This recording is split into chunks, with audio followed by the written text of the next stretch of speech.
I met LL Cool J in New York. When I was in New York, I had won a contest in Kansas City, Missouri in 1989. The contest was go to the studio with Biz Markie and Cool V. I won that contest. I went up there. Uh, we went to the studio. I choked up. Make a long story short, I choked up because I seen like DJ Red Alert. I was with Biz, Cool V. I was just too overwhelmed. I was a kid.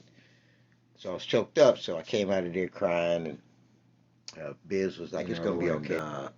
Yeah, Biz was like, "It's gonna be okay." So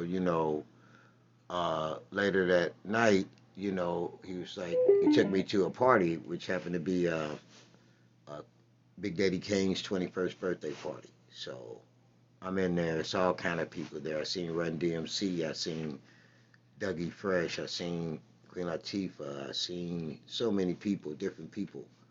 And so I was mingling around, and at this time, Dougie Fresh was up there beatboxing and rapping, and I happened to look over and I seen LL Cool J. So, I went over there and I told him that he was around a crowd of people, you know what I'm saying? So I told him that I would be over there at that table, and when you get through talking to them, come holler at me.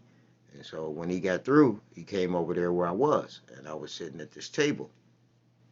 And so when he came over, I was like, yo, my name is Bacardi, and I'm here with Biz Markie and Cool V and such and such. Make a long story short, he was like, "Yo, nice to meet you. What's up?" And I was like, "Yo, I'm one of the best rappers in the world, and I think me and you should get together." He was like, "Really?" So as we was talking, the music was really loud in there. So he was like, "Yo, let's go outside to my car." So we went outside. He had a Benz, two-door Benz. So we get inside the Benz, and so we continue to talk about it. Like, yo, I'm like one of the dopies. He's like, really, yo. And so I remember taking my shoe off, touching my finger on the bottom of my shoe. Then I touched uh, my tongue with it. He's like, yo, what are you doing? I'm like, yo, it's just that I'm not coming back to New York. Probably I'm not gonna ever get to come back. So I'm just gonna take something with me so I can take that essence with me. And so I'm 19 years old, and he's young too. He's like maybe 19 himself. So he like, yo, man, it's ill, man. Yo, check this out. Let me get your number. So we swap numbers and stuff. We get out the car. That's when I seen De La Soul and all them in the street and everything. So you know, uh, we didn't go back up. It was a lot of people on the street. We didn't go back up. We just kind of stayed out.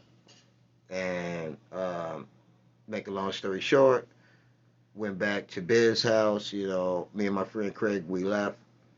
A few days later, I called Todd, and so from there we got to talking. He was staying with his father in Jamaica, Queens. And the funny thing was, when I would call, his father would never say my name. He would always say, "That boy on the phone." So Todd would get on the phone. He'd be like, "Sorry about that, man." I'd be like, "It's okay."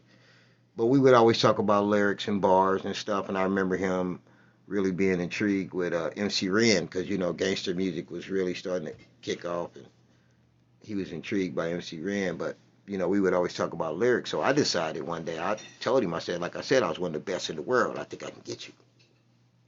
So on over the phone, he was like, all right, bet, you spit something. So I spit something, and then he spit something, and then I came back with another one, and then he said, I can tell you've been listening to my albums. He said, check this out.